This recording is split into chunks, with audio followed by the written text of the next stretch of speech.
for coming to the Black Room. Took us a wee while finding it. I'd like to introduce Debbie Boyd to you. Extremely accomplished businesswoman. I mean, her CV is actually, to someone like me who's just starting out, really, really impressive and very scary, because hopefully someday I'll be where she is. She's a co-founder and director of the Retree Group. Is that how you say it? Yeah? Retree. She is a professor, works as a business professor for both universities here in Northern Ireland. And she's an expert in waste management technologies and implementation. She has been a member of several public advisory boards, and she is an expert, I hear, at getting funding, which of course is very useful to anyone who's starting up on their own or who is already established and wants to access new funding. So she's going to tell us about her story as a female entrepreneur. And Thank you very much, Veronica. Good morning, ladies and gentlemen. I'm going to talk about how garbage has influenced my life. You may find that quite funny, but if you were in the car this morning on the way, you may have heard them talking about the plastic bag stacks. They're only about 10 years too late with it, but anyway, at least it's in now. I have made my life's work from waste management, recycling, recovery, metal recycling, and over the last almost 30 years now, I realised that we had to find an alternative to landfill and to incineration. So following the guidance of the European Union, I decided that that was where my path was going to go. So Re3, resource, recycling and recovery. I use the raw seal approach. It does what it says on the tin. We take waste, we use it as a resource, which we recycle and recover. And most of you in this room probably will be totally unaware of this technology, because I had to develop it in the Republic of Ireland, because Northern Ireland hadn't the brains it was born with to invest and to get this technology here. But I'm about to bring it back to Northern Ireland and develop further sites here. So where there's muck, there's money. Well, that's what I learned when I worked for Clearway, small scrap metal company founded in Portadown, 1981. I joined them, 82. I was the lady on the end of the phone that said, where do you want your skip? What do you want lifted? And I did that for about 6 weeks. And then I advised the two brothers that owned the company that could make a lot more money. They structured the company better. I did it by way of 2 A4 pages, written in Jack and Jill English, because the guys were not highly educated, but they understood how to make money. And from that I became company secretary. I took the company from 400,000 a year turnover and losing money to, within 10 years, 20 million a year turnover, 95% exports, the largest scrap metal company in Northern Ireland. Unfortunately, my name wasn't Murphy, and I didn't have the right blood. So in order to find something that I could invest my future in, I got a lot of experience and a lot of knowledge from working with Clearway and, as Veronica said, interacting at a civic level. So taking roles in CBI, in IBEX CBI and Cross-Border Council, which was very important for developing my business skills, my networks. I have to say, in 1991, being the only woman on a board of 70 top executives in Ireland was great fun. I could get anything I wanted, and I could go anywhere I wanted, because they always had to have the token woman. Although they very quickly realised I wasn't a token woman. So the Re3 story was born out of a cup of tea on the White House lawn with Bill and Hillary Clinton and their staff in 1996. I was over at the peace conference, the first peace conference at the Sheraton, with the business group, token woman, along for the ride. But I met up with a guy from the US Embassy, and he said to me, oh, it's so funny to speak to a woman in garbage. And I said, well, I suppose it is. He said, have you ever heard of steaming garbage? I said, oh yes, if you leave garbage sitting long enough, it will steam the can and it will smell the can.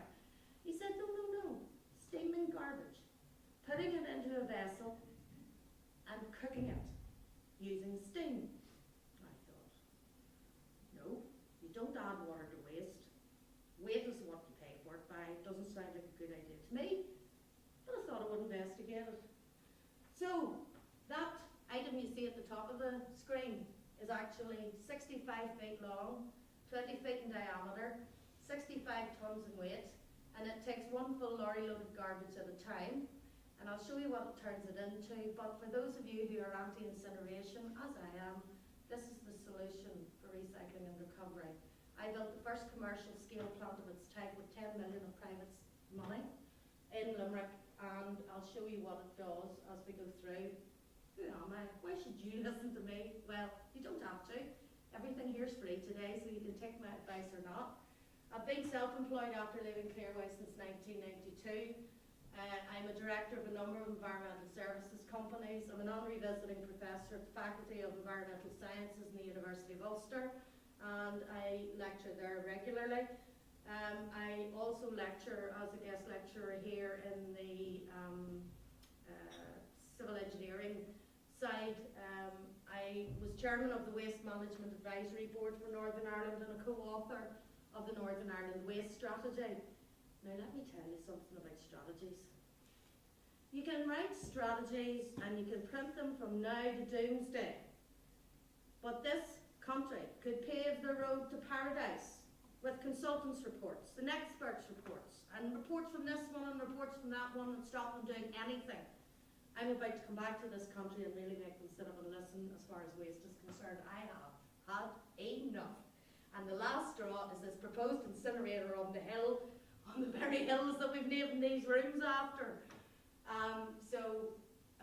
I believe that there are alternatives, there are long-term sustainable alternatives to that, and that's what my business is about. I was a director of Invest Northern Ireland. In fact, when the first women were put on Invest Northern Ireland's new board, I was one of Fabian's babes, as they called them. There were 7 women appointed to Fabian Mons' initial board. I was one of them. There are now, I think, 2, and one of my co-shareholders, Mark Ennis, is the chairman. Mark is also involved with electricity, and he now sees the value of what we're doing here as well in this technology. So I am a wife, although at times my husband would argue that with you. I am a mother. I have a 25-year-old, but more importantly, I'm chasing my dreams. This is something I want to do. I am passionate about it, and no one will tell me what I don't know about waste, because I made it my business to learn and to learn every day, no matter what your subject is.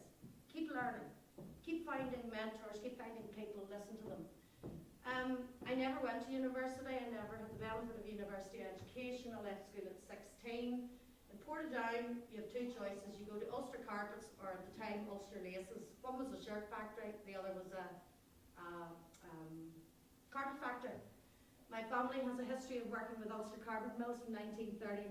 My grandfather was one of their first weavers. My grandmother was an Irish tweed weaver. My mother was an Irish tweed weaver. My father was a fitter. My husband was a carpet weaver. So, and I worked there as well. In 79 I got married and decided Northern Ireland offered me no future.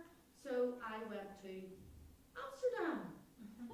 I thought I might as well broaden my whole horizon. So I worked for Hilton International over there. I was offered a job in Singapore, but I decided to return to Northern Ireland to do a computer course so that I could move to the job in Singapore.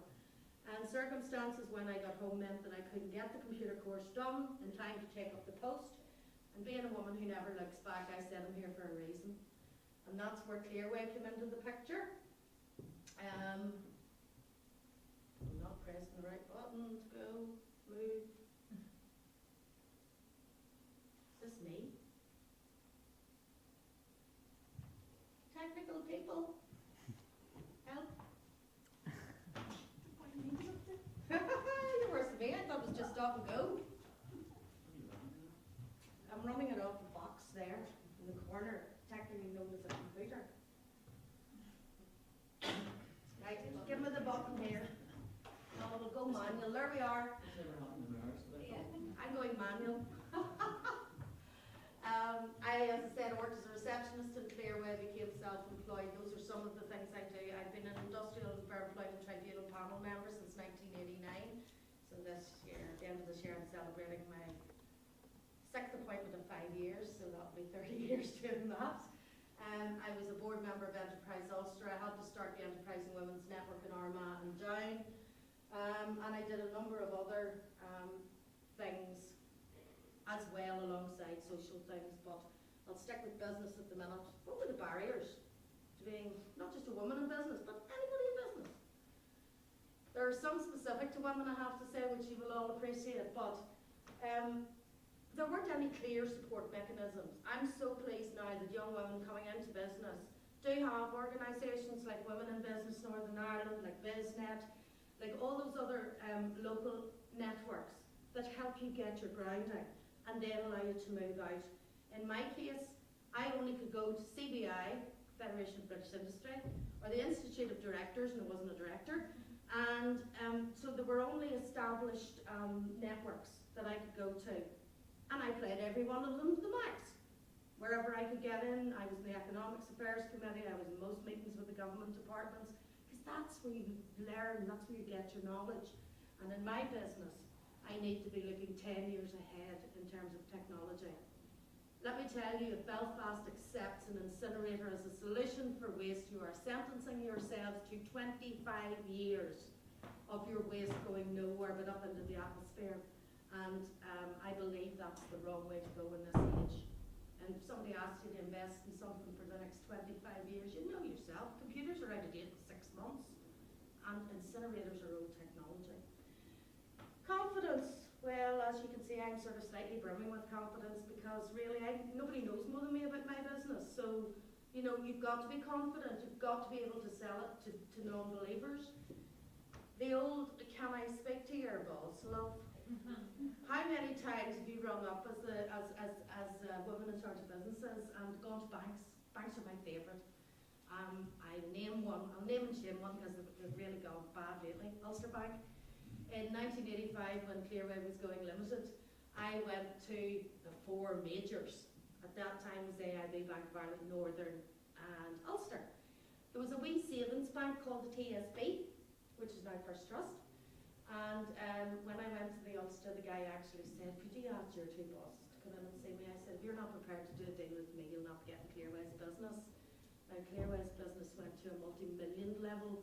Ulster Bank only just won it back in 2005 when the company was sold. So be careful what you say because it can impact on people doing business with you for a very long time. As a woman, there's also guilt, especially if you have children. Am I ignoring my husband? Am I not doing what I should be doing for my children? Sorry, you have to live with it. You have it. It happens. Strengths. Sheer determination will get you through, but there will always be the, oh, you can't do that. There's no way that would work. It's always armchair advisors who never get up off their backsides. They talk a good talk, but they don't enhance what you do. You know best. So keep yourself focused, keep your determination clear, and whatever your goals or targets are, you will get there. Know your business inside out and do what you're doing here today. Network and meet people. You never know who will be able to benefit your business. I've always found that not trying to be something you're not. I'm a working class girl, reported down, I happen to have a passion about saving the planet. Well, not about saving the planet actually, that's a side effect of what I do. I'm very passionate about making money from business. But I like to feel good about what I do, so I'm an ethical person. Communicate everything you can about your business to as many people as possible. The more know, the more comeback there will be, the more times your phone will ring. And to be honest, success breeds success. When we actually successfully trialled this machine in the Republic of Ireland, the influx of people we had was from around the world, and our contacts now, we're looking at basing ourselves out of Northern Ireland and working into the States, the Far East. This technology is going to go worldwide. The attributes of someone in business: be passionate, be innovative. My husband reckons I should be committed, but my committed up here is actually be committed to your project. Have the courage to see it through and set and achieve your goals. And if you don't achieve them, don't kick yourself to death. It just means you have to change your emphasis. From my experience, you need to know what it takes, break it down and work on it every day. How do you eat an elephant? 1 bite at a time. How do you get something done? do it one step at a time. Write a profile of where you want to be personally, as well as where your business needs to be. They always tell you write a business plan. Have a personal plan as well, because you've got to live this and you've got to work it. So it's got to gel in with your life, with your commitments around. And if you can, find somebody who knows about what you're doing. Now, I couldn't because nobody had done this technology before, so I was out on my own. But if you can find someone who you admire as a business person, or even if they're in a different sector, and you can get them to work with you as a mentor. Now, a mentor doesn't do it for you. A mentor says to you, well, here's the options. What do you think? And draws out of you the best in you. And realise what you should be getting out of it. As I say, it's not just a love me, love you club. It's actually there for a purpose. So, quick recap of my business. We're in the mire. 4.4 pounds of waste produced every day. There's about 9 billion tonnes of waste going to be generated on the planet this year. So, there's 558 million in total coming our way. Well, not quite so much in Ireland. We have 1.7 million tonnes of domestic waste in the north and about 3.5 million in the south. But we've got a really big problem because we haven't got landfill room. We're not allowed to put a lot of it into landfill. Food waste is needing to be separated. And I don't know about you, but I don't want 10 bins at my back door. I mean, I don't mind the recyclables. I'm okay with the composting, but if you can put it all in one bin and you can collect it once a week and you can get it completely processed in 2 hours, then that's the way to go. So that's what we do. The new energies help, recycling helps, packaging laws help, tougher laws help, fines for buying plastic bags help, but they won't stop waste. So what we needed was a new approach to waste management. And basically what I did was I got sustainable existing technologies plus a piece of new technology called a steam autoclave, never built to this size in terms of for this application before. And the focus was turning waste into a clean biomass fuel. And we've done that. I've actually burned it in my own fire and it's great. It's an absolutely fabulous fuel. It is a source of sustainable energy. We invested €15 million in a plant in Limerick, and this plant offers a viable, long-term, sustainable alternative to landfill and incineration. This is the plant in Limerick that you can see on the wall. We've got a water treatment plant here because the drinking water in Limerick wasn't clean enough to go into my boilers. So I had to clean it before I could make it into steam. Those are the boilers at the back in the red. This middle piece is a steam accumulator. You basically store your steam under pressure in that to feed your vessel. And then that big baby there is called Zoe, my daughter.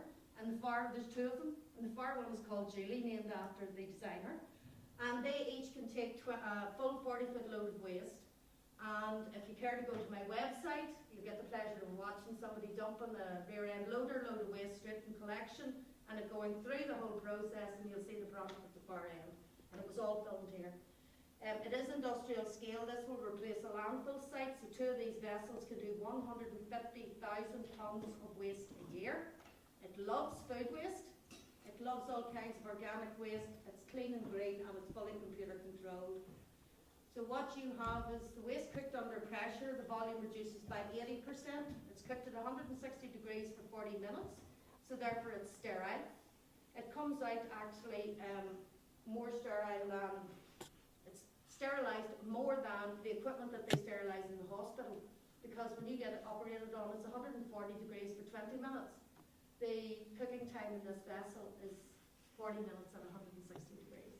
So you actually do get a product that no human hand touches before it's processed, and when it's processed it goes through an automated separation system, and that's the separation system, and it's very similar to those that they use in Bryson House, etc. for segregating the recyclables. So you use standard approach to do that, but this is what I'm after. This is clean cellulose fibre with no plastic and no metals in it. It's got a 90% less sulfur and SOx and NOx, sulfur and nitrogen reduction on coal. So if you were to put that in the Kilroot Power Station, where they currently bring in 80,000 tonnes of olive pips from Italy to meet their renewable demand, this material could go in and it is calorifically about twice that of wood. So this is carbon neutral in its production. It's an ideal replacement for fossil fuels, and it has a high energy output. It's also perfect for using in a pellet boiler, a former wood boiler, as long as it's a good quality one, because these burn twice as hot as wood. So if it's only one of the light ones, it can make it warp.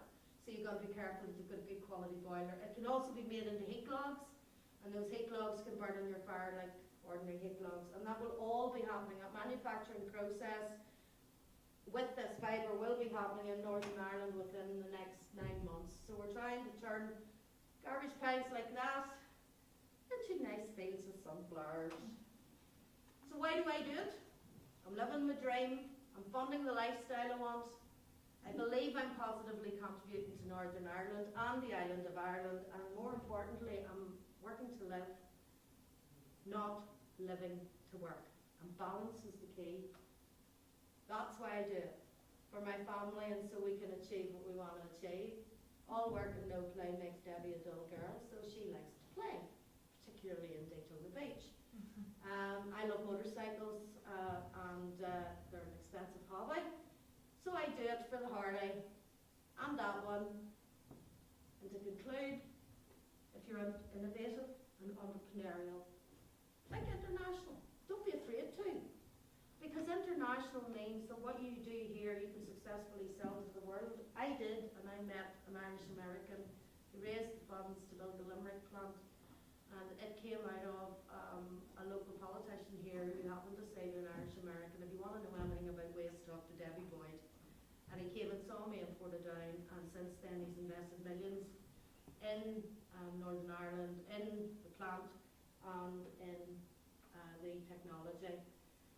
In school they used to teach you your ABCs.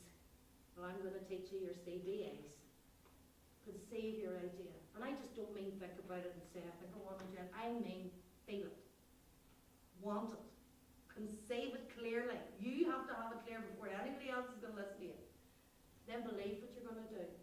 Because believe you're halfway there. And you'll definitely achieve your outcome. Anything is possible. Look at me. We're changing the world one revolution at a time. And the Breakthrough Revolution is about to come to Northern Ireland.